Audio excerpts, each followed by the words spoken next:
Okay, gather close and let the tale unfold, not just of a king, but of an era draped in gold and wisdom, shadowed by human frailty. The story of Solomon, Jewel of Israel. Born into royalty, Solomon was the son of King David, the giant slayer, the warrior poet. But Solomon's destiny lay not in the clash of swords, but in the quiet weight of judgment and the grandeur of creation. Upon David's death, the throne passed to the young Solomon, a man aware of the immense burden he now carried. His reign began not with conquest, but with a pilgrimage to Gibeon. There, under the stars, the God of his fathers appeared to him in a dream. "Ask what I shall give you," the divine voice resonated. Solomon, humbled, asked not for long life, riches, or victory over enemies, but for an understanding heart, wisdom to govern God's people, and discern between good and evil. This selfless plea pleased God immensely. "Because you have asked this," God declared, "and not for long life or riches or the lives of your enemies, but have asked for your self-understanding to discern what is right, behold, I now do according to your word. I give you a wise and discerning mind, so that none like you has been before you, and none like you shall arise after you. I give you also what you have not asked, both riches and honor, so that no other king shall compare with you all your days." The world soon witnessed the truth of this divine gift. The most famous tale, whispered across generations, involved two women claiming the same living infant. Both had given birth. One child had died in the night. Before Solomon they stood, tearing at hearts with their grief and accusations. How could any judge untangle this?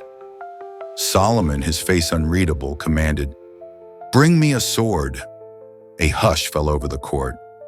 "Divide the living child in two, and give half to the one and half to the other."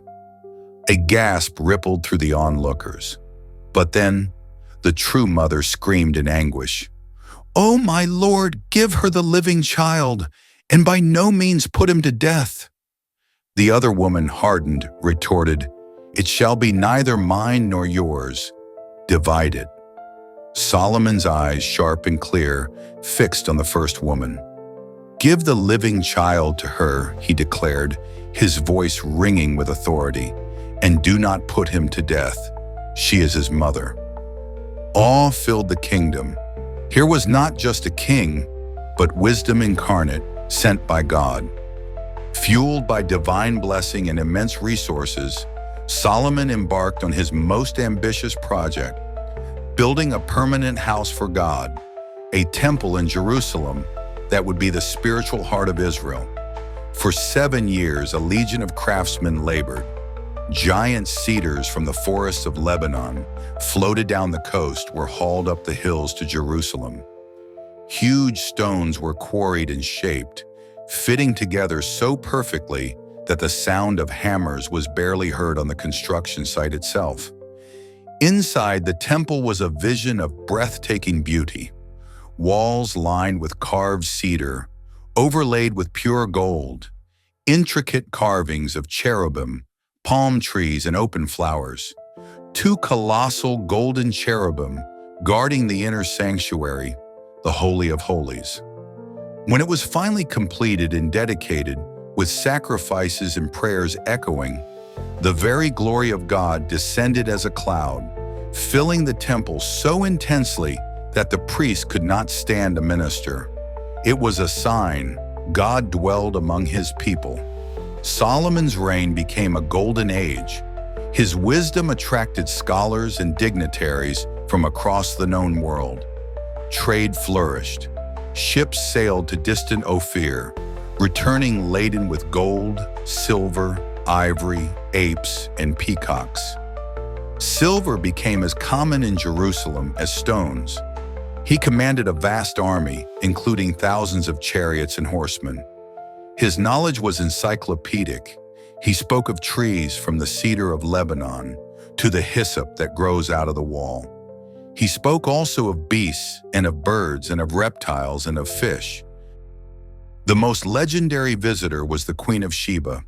Drawn by tales of his unparalleled wisdom and the magnificence of his kingdom, she journeyed from her distant land with a great caravan bearing spices, gold, and precious stones. She came to test him with hard questions, riddles designed to stump the sharpest minds. But Solomon answered them all. Nothing was hidden from the king.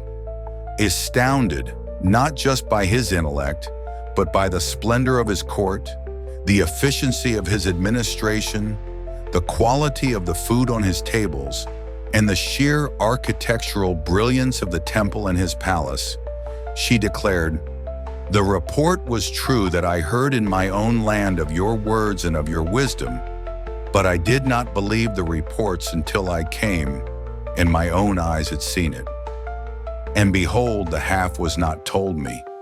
Your wisdom and prosperity surpassed the report that I heard." She blessed Solomon's God and departed, showering him with gifts, receiving treasures in return. Yet even the wisest man is still a man. Solomon's greatness held the seeds of its own undoing.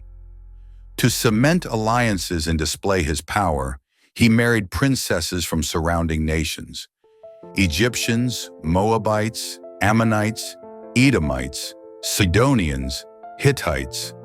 He amassed hundreds of wives and concubines, and as he aged, his heart, once solely devoted to the God who blessed him, began to turn.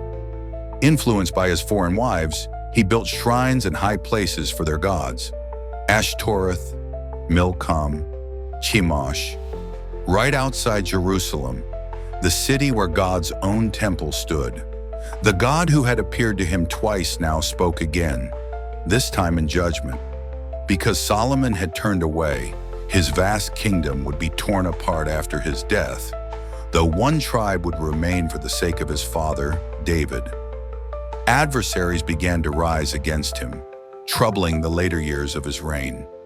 Solomon, the builder, the sage, the symbol of Israel's zenith, died after 40 years on the throne.